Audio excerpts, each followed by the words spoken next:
What's up, YouTube? This is a special little 4-part series of this really cool wedding set that I made.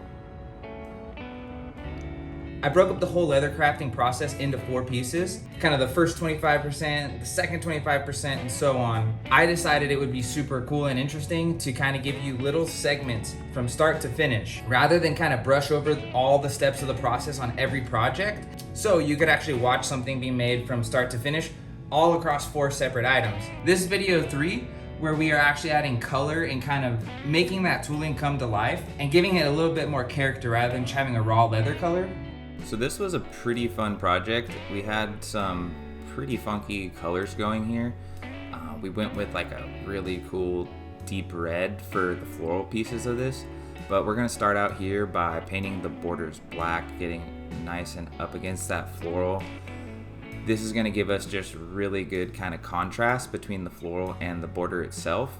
If we go with a border stain, it's going to give that appearance that the floral is kind of sitting on top of the leather.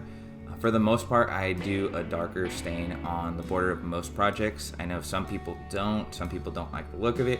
I'm a big fan. I believe that it just makes it look so much nicer versus running like, a raw border color. This is also definitely one of like the most oddly satisfying parts of my job, to like sit there and like paint in that border. It's super therapeutic. It can be pretty stressful though, because if you get that dark stain on top of your floral, you're totally screwed. But right here I am going into those cracks so we get nice saturation towards the edge. The edges is where you're going to kind of usually lose most of your saturation. So by going in the edges here, it's going to kind of bleed from the side and up and under and give us really nice depth of color. And then we went with this pretty wild gray rose decision. I don't think I've ever done gray roses, but I've done tons of different colors of roses, whether they be yellow, whether they be turquoise or purple. I'm a huge fan of doing roses. It's kind of one of the things that I'm known for. So the chance to do, any kind of wild color is definitely, I'm all in for it. It's super cool.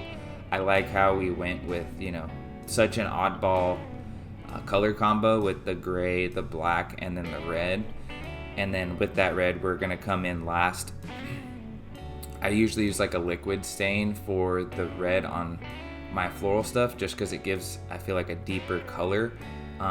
You still have to be kind of careful with this. If you notice that I'm kind of going over the edges, over the black, which is not really an issue because that black is going to hold true, and that red's not going to affect that. But getting that red on top of the gray is definitely going to make a huge bleed mark, and then we'll have to go over back with the gray. So you can see this second coat, I'm saturating it way heavier and just letting it kind of soak into the surface of the leather.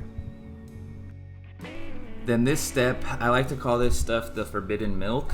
As you can see, it looks like milk.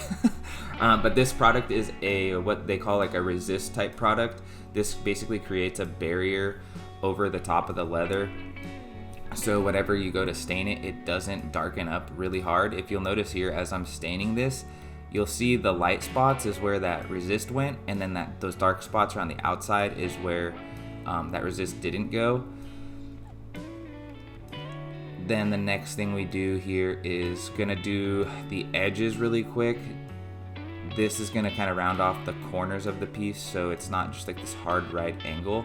This is gonna give us like a nice rounded edge.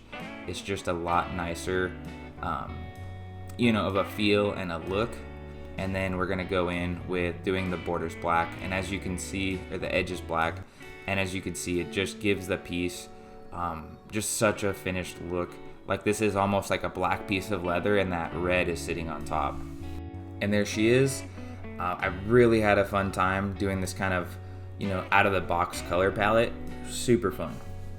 I hope you guys liked that video. Make sure to check out the other videos in this series. They're gonna all be linked down in the description below. One of the cool things that I'm hoping to kind of show with this video series is that kind of all leather projects are essentially the same. Obviously, you're gonna have a little bit of different stuff up front with the designing and making sure things fit, but once your pattern's made and pieces of leather are cut out, to tool out a project and finish it and sew it up and do all those things is pretty much the same. So if you guys are leather crafters, make sure to jump out of your comfort zone and try something new, because if you can do one thing, you can do something else. If you are not a leather crafter and are interested in some custom leather goodies for your wedding or just everyday life, be sure to check out my links down in the description below. I would love to make you something super sick, super one of a kind, and tailor it up just for your specific needs. As you can tell, this is a little bit out of the box order. We did, gray roses with red floral. That might not be your specific taste, but it is definitely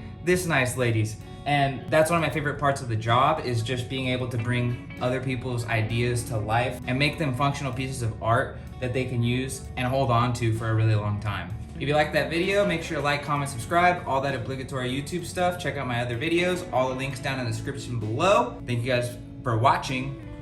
I'm out.